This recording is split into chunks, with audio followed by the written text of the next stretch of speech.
Hey guys, long story short, I've been in the thick of it with my game Twisted Tower.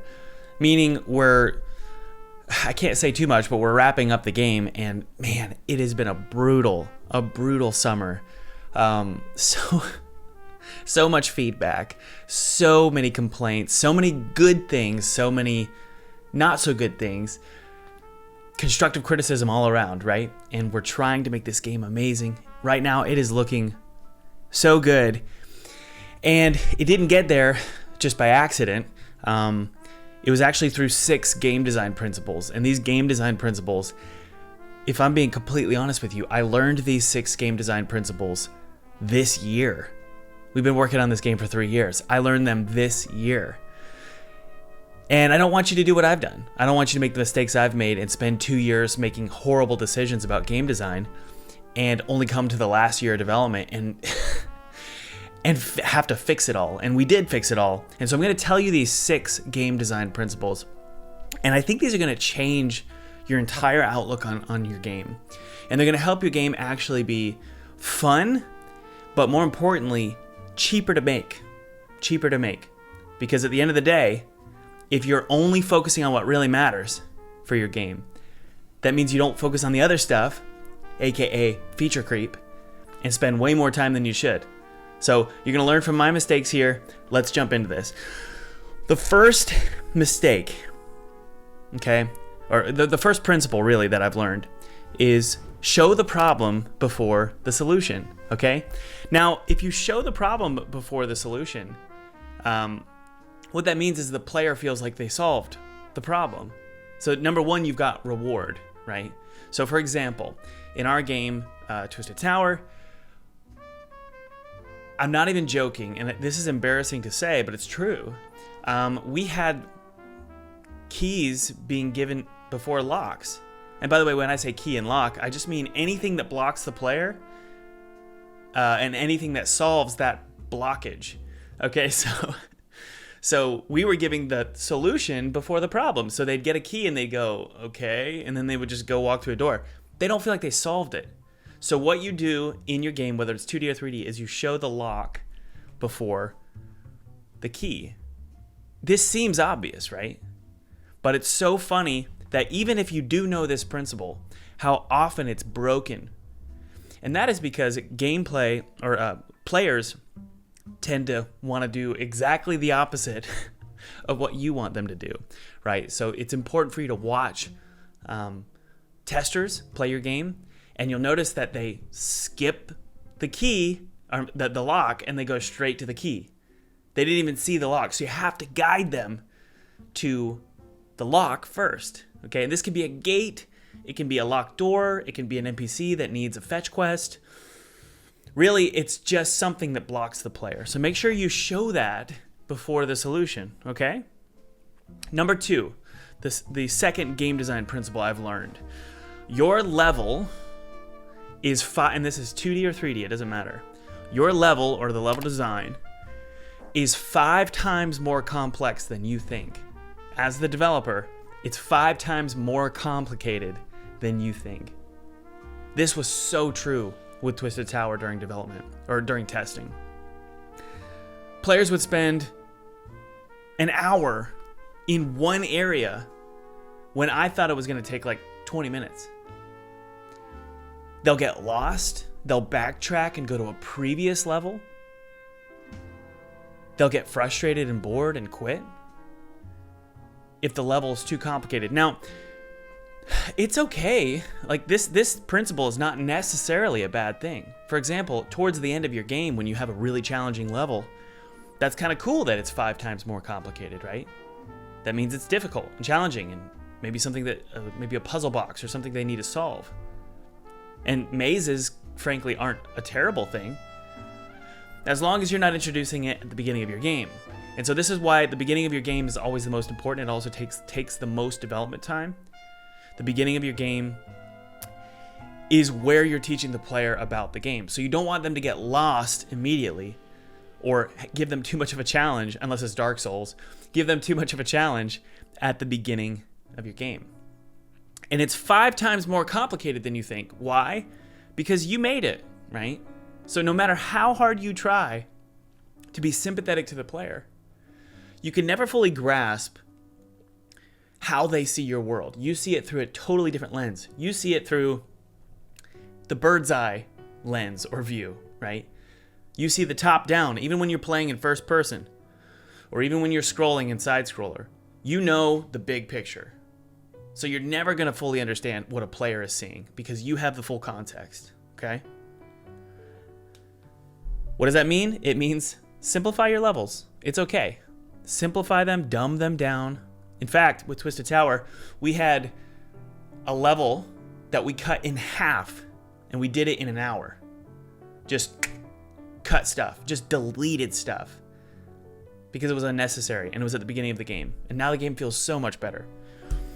Number 3, giving the player mechanical choices as opposed to world or level design choices is a bigger bang for your buck. I know this one's a little confusing. Let me try and explain. So with my games, Pinstripe, Neversong, and Twisted Tower, all of these games, I rarely ever created mechanical choices for the player. So like, you get this weapon or you get this weapon. You right click for this ability and you left click for this ability. You purchase a secondary fire, right? When you hold space, you do a super jump, or you can do a fast jump, right? Like all these different options. When you sprint and crouch, you slide, right? All these different mechanical options, giving the player what? A choice on how they play the game. This seems so obvious to me now. But seriously, I got away with this for the last decade of not worrying about this stuff, right? And frankly, I put band-aids on my games, and those band-aids were music, story, the mood, right? And the player didn't really have much of a mechanical choice on how they played the game. Instead, I would focus on world choices. So I would give them like multiple paths they could go down, right? Or let them choose one door over another door. Or let them backtrack in a different way. Now, that's cool. It's fun to give the player pathing choices in your game, but you get a bigger bang for your buck when you just integrate a secondary fire into the weapon, for example. Or you integrate a different kind of jump depending on how the player presses space, right? Giving them upgrades for weapons.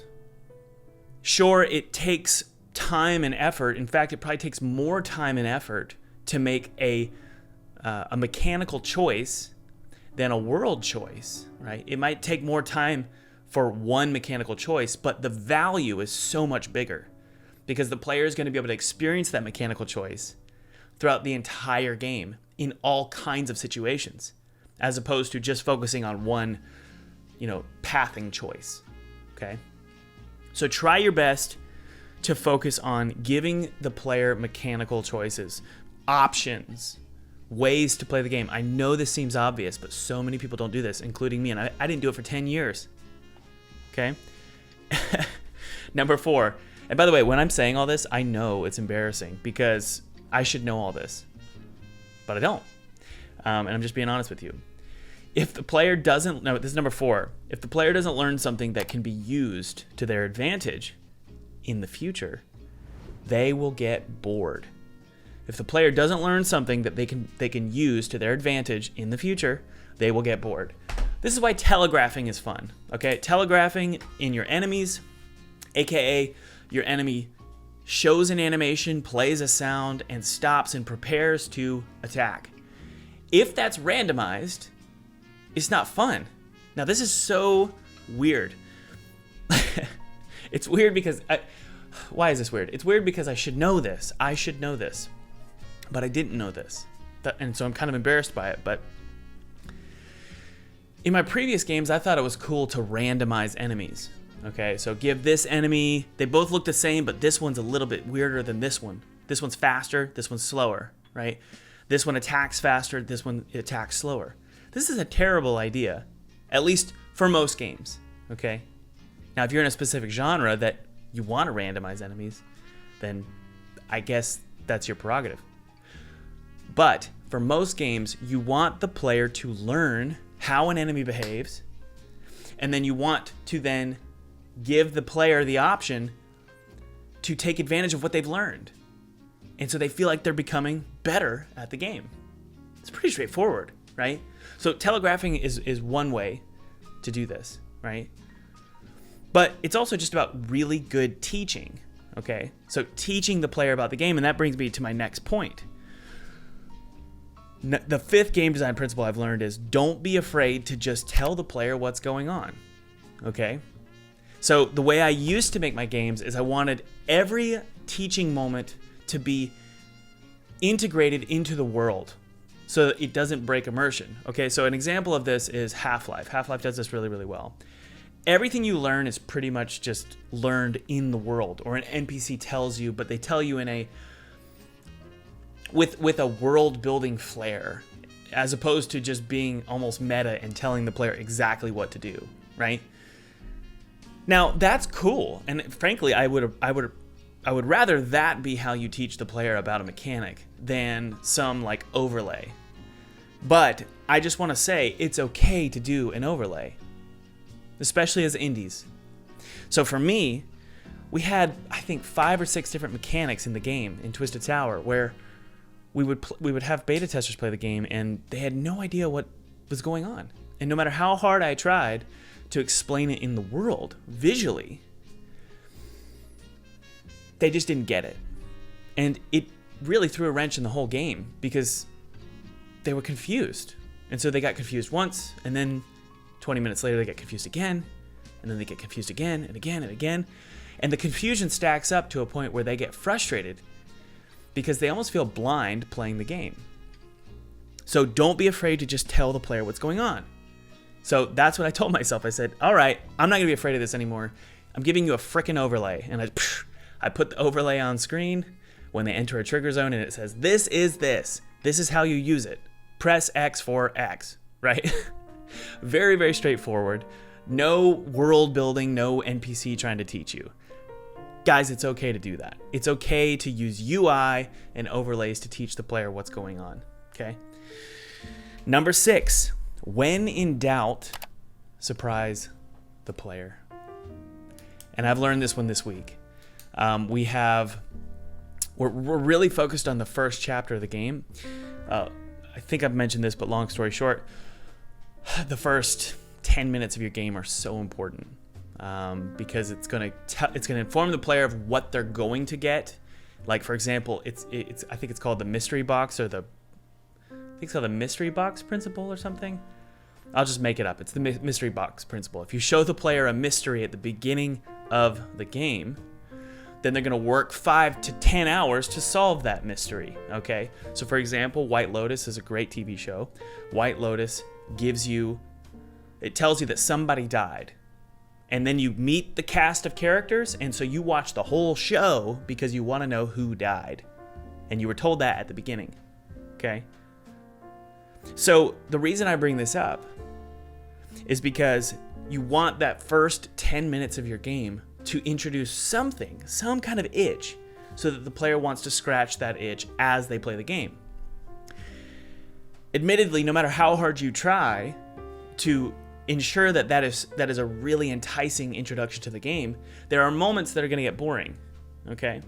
And so when in doubt, when you feel like the player might be bored or they might getting kind of exhausted by something that's repetitive, surprise the player, okay? And we call them twists in our game because it's called Twisted Tower. And so you want to twist. You want to do something that's twisted or change. So for example, let's say you understand your gameplay loop. The gameplay loop is, let's say, collect 100 coins, insert the coins into a vending machine and get a star, and the star takes you to the next level, okay? Let's just say that's your loop. Well, maybe on the 3rd level, the vending machine explodes, right? And you have to go find all 5 pieces of the vending machine to put it back together. So we're just introducing a surprise. It's pretty straightforward. Honestly, it can be as simple as a jump scare, right? If you're making a horror game or an immersive sim. Or it can be that, One of the enemies, this is something we've done in our game, one of the enemies, instead of them being prepared to attack you, they're actually waving at you. Hey, they're just smiling at you. And as you approach, then you do a jump scare, right? Stuff like that, where you take the current system you have, the mechanics you have, and the loop you have, and then you just create little pops and changes in those mechanics, okay? I'll give you a bonus here. So bonus design principle. And this is, I think, it's the one that I've used the most in the last 10 years. Throw in funsies. I'll explain what those are. Throw in funsies in dry spots, okay? So this is similar to number 6, but it's less of a surprise and it's more of just an additional feature, okay? So with my game Neversong, it was fine. The game was fine. And I remember one day going, I want to be able to hit pinwheels with a hammer. Or with my baseball bat. It was a baseball bat. And it was a side scroller. So now we put all these pinwheels throughout the game. And so when you whack these pinwheels, they spin and they emit particles. And it's a really fun sound. They have no function in the game. Yet for some reason, the game was like twice as fun. And that's because the player, when there's something subconscious that happens when the player's feeling bored or they're getting a little annoyed with how repetitive the game is. And honestly, that's just going to happen. When they start getting annoyed, they go, I'm going to go whack some pinwheels. And you give them the option to get a serotonin boost or something by just going and messing with some funsie. So this we have these in Twisted Tower, just pumpkins that you can smash with your hammer, right? Also, interactables you can include, like even a newspaper you can read, or a painting that you can observe. Stuff like that is I would consider that an interactable, or maybe even a funsie, right? Just something that's kind of irrelevant for the game. So that's really 7 game design principles that I've learned. These are so important to me. And I was able to write these down in like 5 seconds because they've been rumbling through my head all year as we've been wrapping up Twisted Tower. If you really found this valuable and you want to learn how to take principles like this and take your prototype, take your game and turn it into a 6-figure paycheck, whether that's with Kickstarter or finding a publisher or an investor, there's a link below to a totally free, no gimmicks, totally free webinar that's going to teach you how to do that. I'm kind of the perfect person to teach you about this because I've done this multiple times. I've actually signed 4 publisher agreements in my life, and 2 Kickstarter campaigns. One raised 100-some thousand, and another one raised almost 90,000. I've also done deals with platforms, and I've also hit the Steam front page multiple times with my games. I'm going to teach you all about that below, so click the link below if you're interested, and I will talk to you guys later. Cheers.